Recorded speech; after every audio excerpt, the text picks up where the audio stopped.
ત્યાં આપણે જાવું, બે હરિના નામ લેવા એ આપણી નૈતિક ફરજ છે. અહીંયા આમંત્રણ ન આવે, અહીંયા નિમંત્રણ ભગવાન સ્વયં મોકલતા હોય. સાર્વજનિક કાર્યક્રમ હોય ને એમાં નિમંત્રણ આવે, પારિવારિક કાર્યક્રમની અંદરમાં આમંત્રણ આવે. એટલે તમે જોજો જ્યારે મોટી કથાઓ થાય ને તો એમાં નિમંત્રણ પત્રિકા હોય. નિમંત્રણ એટલે શું કે આમાં તમારે બધાએ આવવાનું જ છે. અને આમંત્રણ શબ્દનો અર્થ શું? તમારે આવવું હોય તો આવો, તમારી મરજી. પણ નિમંત્રણ પત્રિકા આપણને જ્યારે મળે અને ભગવાનનું કાર્ય થતું હોય તો એમાં આપણે અહીંયા સામેથી પહોંચી જવું છે. અને એમાંય અહીંયા તો મેં જોયું, ભાઈઓ તો સેવા કરે છે, બહેનોય ખૂબ સેવા કરે છે. શરબતની સુવિધા, પાણીની સુવિધા, કોઈને 1% તકલીફ ન પડે. પ્રસાદીના સમયે પ્રસાદ થઈ જાય, રસોડાની અંદર રસોઈ બની જાય, કથા પૂરી થાય, આપણા માટે ભોજનની થાળી પણ તૈયાર હોય. આ લકડદાસ બાપુનો આશીર્વાદ.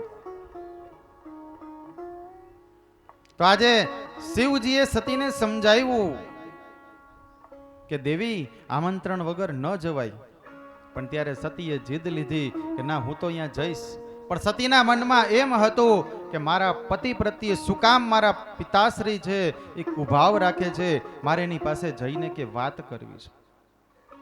પણ દક્ષ પ્રજાપતિ કોઈનું સાંભળે નહીં, અહંકાર. નહીતર કોઈ પણ કાર્ય કરીએ એની અંદર શિવજી પ્રથમ મુખ્ય દેવ હોવા જોઈએ. સતી પોતાના ગણોની સાથે ત્યાં આવે છે, પણ ત્યાં જોવે છે તો પોતાના પતિનું ક્યાંય સ્થાપન નથી, એનું ક્યાંય સ્થાન નથી, એનું ક્યાંય આસન નથી. બ્રહ્માજી બેઠા, વિષ્ણુ ભગવાન બેઠા છે, ઇન્દ્રાદિક દેવો બેઠા છે, તમામ ઋષિ મુનિઓ છે, પણ એક શિવજીનું સ્થાપન પણ ન જોયું. એટલે તરત એને પિતાને વાત કરી. પિતાશ્રી એને બોલે છે કે સતી, તું અહીંયા શા માટે આવી? તે લગ્ન કર્યા ને ત્યારથી મેં તને મારી પુત્રી તરીકેનું બિરુદ પણ મેં તારા નામ ઉપરથી હટાવી લીધું છે. ત્યારે સતીએ ઘણી આજીજી કરી, એના પિતાશ્રી સાથે વાત કરી, પણ એના પિતાશ્રી એકના બે ન થયા. ઘણું બધું અપમાન કર્યું, ન બોલવાના શબ્દ બોલ્યા. અને આ શબ્દ જ્યારે સતીને લાગી આવ્યા એટલે એને શું કર્યું કે એના જ પિતાનો જે યજ્ઞ હતો, કે જે યજ્ઞ ફળ આપનારો હતો, યજ્ઞનો વિધ્વંસ સતીએ પોતે પોતાના જમણા પગના અંગૂઠાથી અગ્નિ પ્રગટાવી અને એ જ યજ્ઞની અંદર પોતે પોતાનું શરીર આખું હોમી દીધું. આ બાજુ શિવજી સમાધિમાં હતા, એ સમાધિમાંથી જાગૃત થઈ ગયા. પણ આ બાજુ બ્રહ્માજી, વિષ્ણુ ભગવાન, તમામ જે દેવો અહીંયા હતા એ પણ વયા ગયા.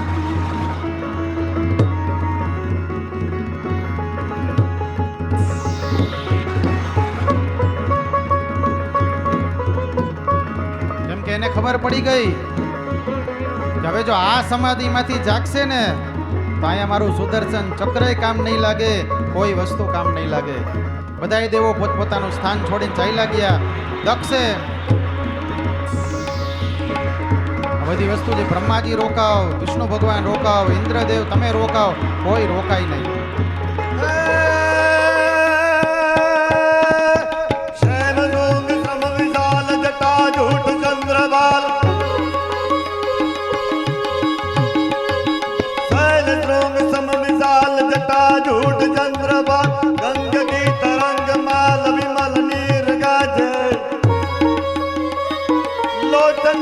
लाल लाल चंदन की कोरी बाल कुमकुम सिंदूर गुलाल रुकुटी वार गाजे मुंडन की कंठमाल वियसद हृदय गुजाल स्फटिक जाल रुद्र माल हर दयाल राजे हे बम बम बम डमरू बाज बम बम बम डमरू बाज बम बम बम डमरू बाज नाद वेद स्वर सुजात शंकर महाराज तांडव नाचे रजिरे शंकर महाराज याद तांडव नाचे रजिरे शंकर महाराज याद तांडव नाचे. કે શિવજી સમાધિમાંથી જાગ્યા ને તરત પોતાની જટામાંથી એક કેસ ખેંચી અને નીચે પછાડ્યો. એમાંથી વીરભદ્ર નામના ગણને પ્રગટ કરીને કીધું કે હે વીરભદ્ર, જા અને દક્ષના યજ્ઞનો વિધ્વંસ કરી નાખ. એટલી સેનાઓ હતી પણ છતાંય વીરભદ્ર એકલો આખા સૈન્યને નાશ પમાડી દક્ષના મસ્તકનું છેદન કરી નાખ્યું. અને જ્યારે છેદન થયું ને એટલે દક્ષ પ્રજાપતિએ ભગવાન શંકર પાસે માફી માંગી, હાથ જોડ્યા, કાંઈ ન થાય. એક ક્ષણે આજે શંકર ભગવાન ક્યાં આવ્યા તો કે સતીનું જે શરીર પડ્યું હતું હાથમાં લઈ ભગવાન આકાશ માર્ગે ગયા. સુદર્શન ચક્ર દ્વારા વિષ્ણુ ભગવાને એ શરીરના કેટલા તો કે 52 કટકા કર્યા. પણ એ પેલા વિષ્ણુ ભગવાનને બ્રહ્માજીએ કીધું કે હે ભગવાન, તમે સંહાર કરનારા છો પણ તમે પાછા વિસર્જન કરનારા પણ છો. આપણે શિવજીને એમ કહી બ્રહ્મા સર્જક છે, વિષ્ણુ પાલક છે અને શિવ સંહારક છે, એ તો આપણે કહી છીએ. પણ ભગવાન શિવ છે ને એ તો વિસર્જક દેવ છે, વિસર્જન કરનારા. દક્ષ પ્રજાપતિને તરત તથાસ્તુનું વરદાન આપ્યું. ફરીથી એને એક નવું મસ્તક આપ્યું. એની પત્નીના વ્રતના પ્રભાવે એની પત્ની ભગવાન શિવની બહુ મોટી ઉપાસક હતી. ભગવાન શંકરે એને મુખ આપ્યું, પણ શેનું? બકરાનું મસ્તક આપ્યું.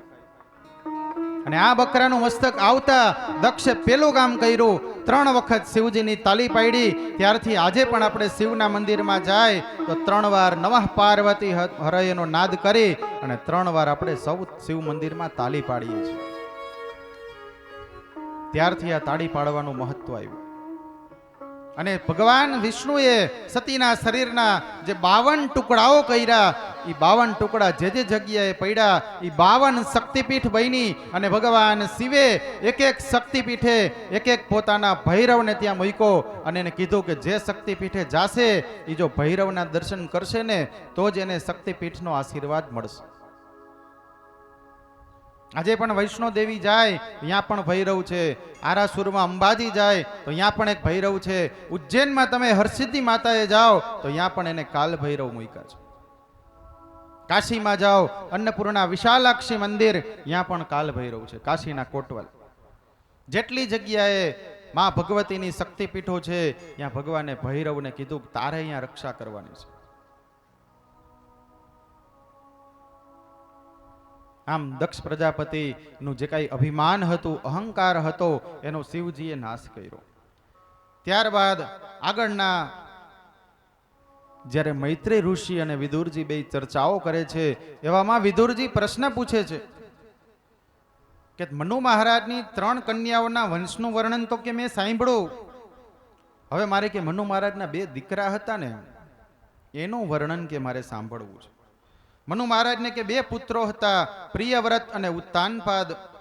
પ્રિયવ્રત રાજાના વંશની કથા 5મ સ્કંદમાં આવશે, જ્યારે ઉત્તાનપાદ રાજાની કથા આ 4થ સ્કંદમાં કીધી છે.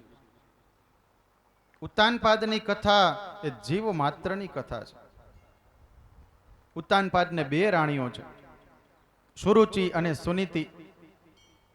બંને રાણીઓ ખૂબ સુંદર, પણ સુરુચિ વધારે સૌંદર્યવાન હતી, જ્યારે સુનીતિ વધારે રૂપવાળી ન હતી, પણ એના અંદર સંસ્કાર એટલા બધા હતા. બંને રાણીઓને એક પુત્ર હતો, સુરુચિ અને સુનીતિ.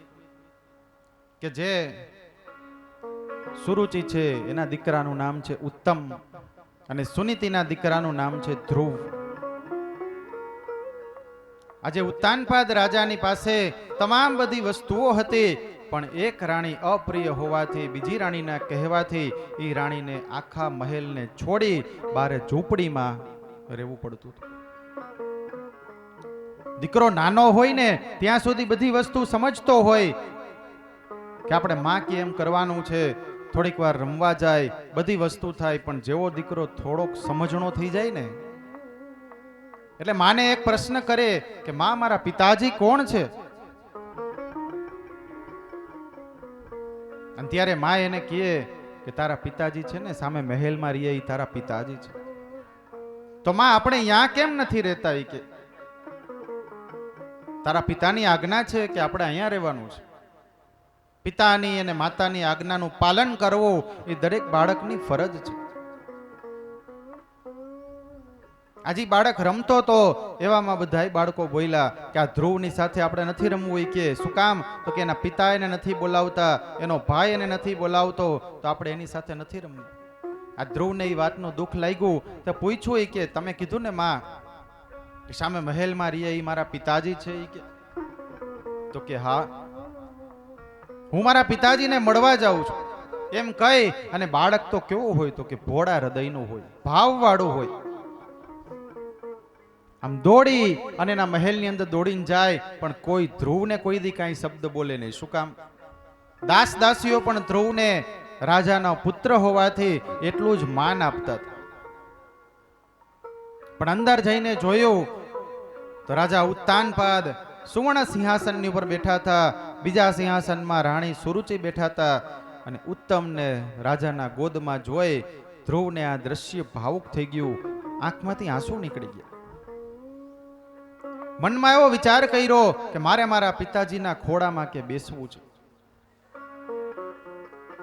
પિતાના ખોળામાં બેસવા જાય, સુરુચિએ તરત એને બાવડું પકડી નીચે ઉતારી દીધું. એ કે હે ધ્રુવ, તું અહીં શું કરવા આવ્યો? તો કે મારે મારા પિતાના ખોળામાં બેસવું છે. તારે તારા પિતાના ખોળામાં બેસવું હોય ને તો જાય કે વનમાં જઈને કે તપ કર અને ભગવાનની પાસે માંગ વરદાન કે હું સુરુચિ માતાની કોખે જન્મ લઈને આવું એટલે મને કે આ પિતાના ખોળામાં બેસવા મળે. બાળક તો કેવું હોય, ભોળા હૃદયનું, તરત વાત માની લીધી. ઘરે આવી માને કીધું કે માં, હું વનમાં જાઉં છું કે તપ કરવા. તો કે કેમ? સુરુચિ માતાએ મને કીધું કે જા વનમાં અને વનમાં જઈને તપ કર અને ફરી જન્મ લે એટલે તને આ પિતાની ગોદમાં બેસવા મળે. અને ત્યારે સુનીતિ માં એને કહે કે દીકરા, તું વનમાં જઈશ, તારે તપ કરવું છે, પણ તારી ઉંમર તો હજી કેટલી? તો કે 5 જ વર્ષની છે. 5 વર્ષની ઉંમરમાં તું અહીંયા જઈશ, માર્ગની અંદરમાં હિંસક પશુઓ હશે, પ્રાણીઓ હશે, એ તારું ભક્ષણ કરી જશે. તારું શું થશે બેટા? એના કરતા એ ઘરમાં રહીને ભક્તિ કરને.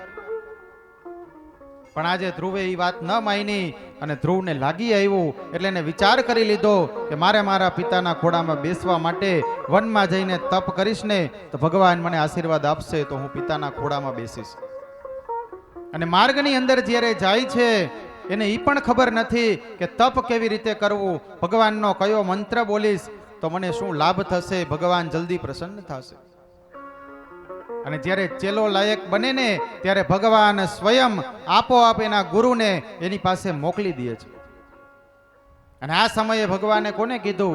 જેમ પરીક્ષિત રાજા એક શિષ્ય બનવાને લાયક બન્યા, અધિકારી શ્રોતા બનવાને લાયક બન્યા, ત્યારે એને સુખદેવજી મહારાજને પ્રેરણા કરી હતી, એમ આજે પોતે ધ્રુવ માટે દેવર્ષિ નારદને પ્રેરણા કરી કે તમે જાઓ ધ્રુવની પાસે જઈ અને એને કંઈક મંત્ર દીક્ષા પ્રદાન કરો. એટલે દેવર્ષિ નારદે આજે ધ્રુવની પાસે આવીને કીધું, બેટા તું વનમાં જાસ? તો કે હા. તો કે વનમાં તો હિંસક પ્રાણીઓ છે, તને મારી નાખશે. તો કે મને એની બીક નથી. કયા મંત્રનું અનુષ્ઠાન કરવું એની તને ખબર છે? તો કે ના. તો કે એક કામ કર, હું તને એક મંત્ર આપું છું, આ મંત્રની ઉપાસના કરજે, ભગવાન વિષ્ણુ કે જલ્દી પ્રસન્ન થશે. આ મંત્રનું નામ છે ઓમ નમો ભગવતે વાસુદેવાય. ઓમ નમો ભગવતે વાસુદેવાય. આ 12 અક્ષરનો મંત્ર છે. 12 અક્ષરના મંત્રની અંદરમાં એટલી તાકાત છે કે ધ્રુવે જે ઉપાસના મેળવવા માટે આપણે જાય, હજારો વર્ષો સુધી તપ ન કરી પણ છતાંય ભગવાન ન મળે, એને ભગવાનને માત્ર કેટલા? તો કે 6 મહિનામાં ભગવાનને પ્રસન્ન કરી લીધા. ઓમ નમો ભગવતે વાસુદેવાય.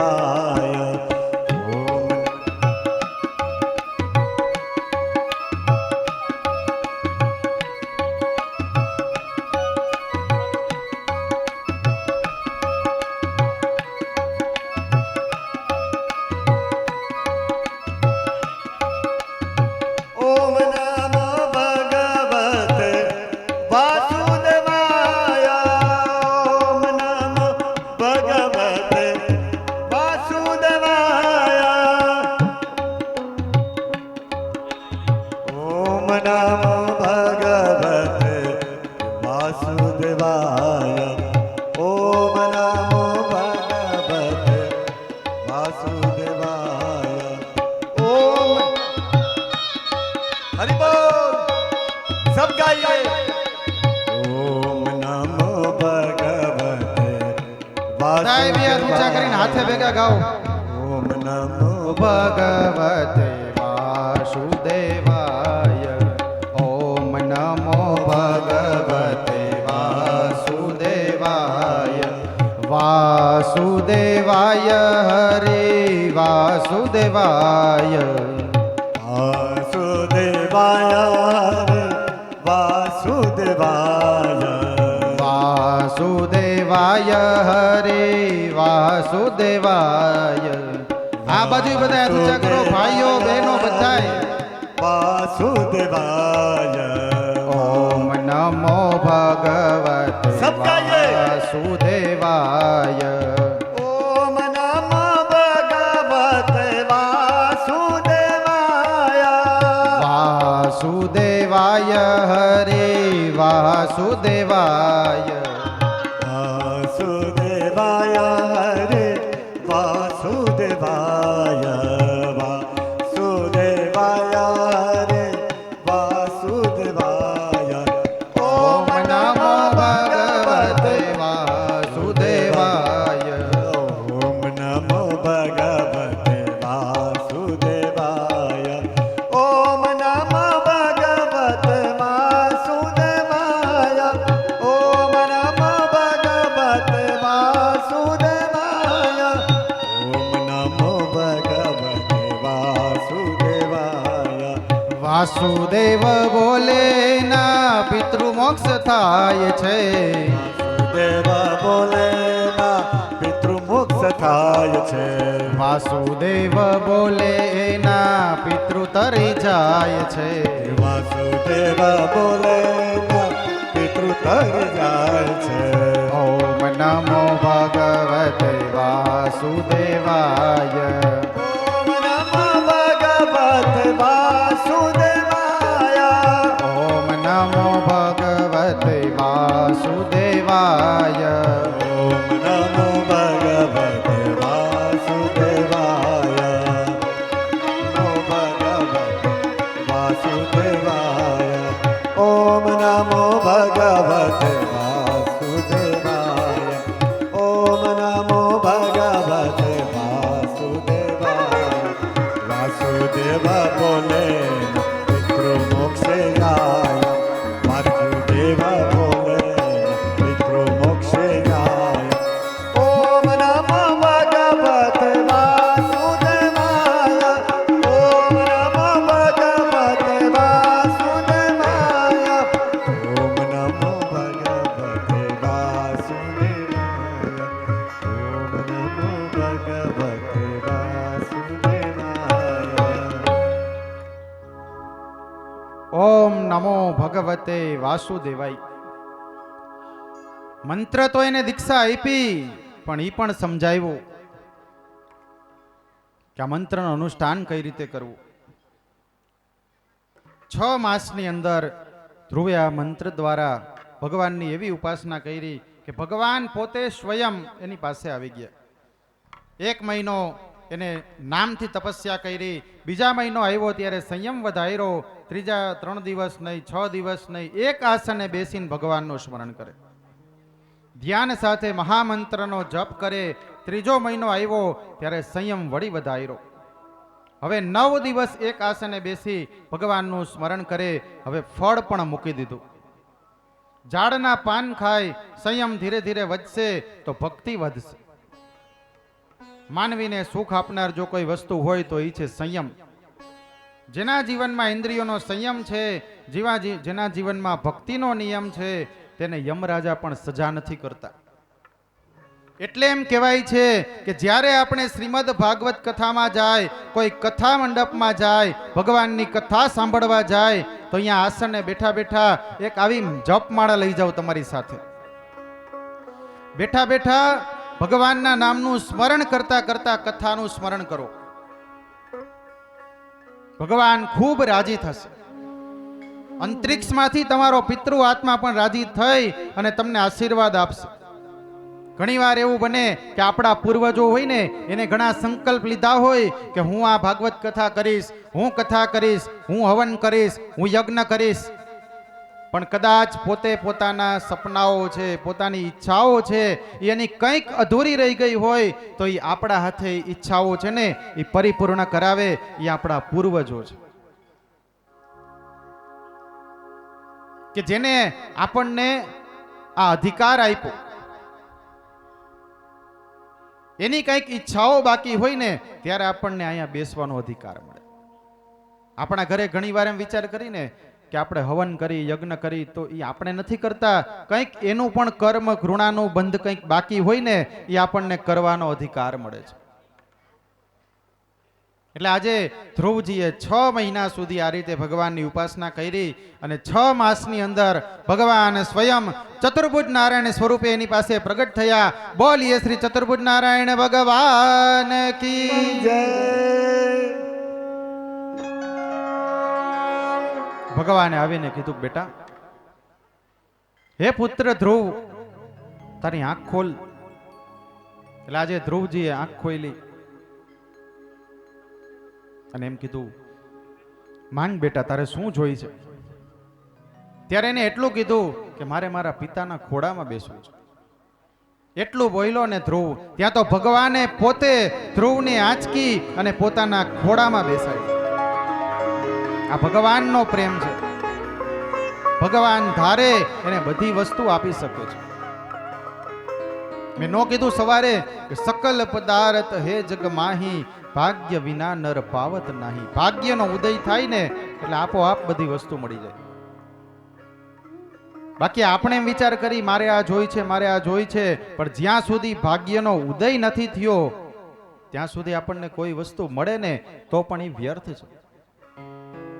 એ આવીને વહી જાય, પણ તમારા ભાગ્યનો ઉદય થાય અને તમારી પાસે જે વસ્તુ આવે ને એ કોઈ દી જાય નહીં. એ કાયમ સ્થિર રહીએ, અખંડ રહીએ. અને મેં કીધું ને કે આ જપમાળા, જ્યારે તમે કથામાં જાઓ તો જપમાળા લઈ જાઓ, ગળામાં એકાધિક માળા પહેરવાનો આગ્રહ રાખો. ચાહે તુલસીની માળા હોય, રુદ્રાક્ષની માળા હોય, સ્ફટિકની માળા હોય, કોઈ પણ માળા પહેરવાનો આગ્રહ ગળામાં રાખો. અને એક દરરોજ સવારે તમે તમારા ઘરેથી નીકળો ને જ્યારે, તો તમારા કપાળની અંદર ચાહે ચંદનનું તિલક કરો, ચાહે કંકુનું તિલક કરો, ચાહે ભસ્મનું તિલક કરો. તિલક હોવું જરૂરી છે. અને આપણું જે તિલક છે ને એ કપાળમાં જ થાય છે. શું કામ? ત્યાં મનુષ્યનું જ્ઞાન ચક્ર છે ને એ ભગવાને ત્યાં આપ્યું છે. તમે 10 દિવસ, 12 દિવસ, 15 દિવસ રોજ એક નિયમ લઈ લ્યો કે હું રોજ ચંદનનો ચાંદલો કરી અને ઘરની બહાર નીકળીશ. 16મા દિવસે તમે ચંદનનો ચાંદલો નહીં કરો ને તોય તમને નહીં ગમે. ત્યાંથી તમારું ભાગ્ય છે ને એ આગળ જાય છે, ઉર્જા તમને પ્રાપ્ત થાય છે. ગળામાં એકાધિક માળા પહેરો. કોઈ પણ માળા જ્યારે ધારણ કરેલી હશે ને તો યમના દૂતો આવી અને તમને કોઈ દી ત્રાસ નહીં આપે.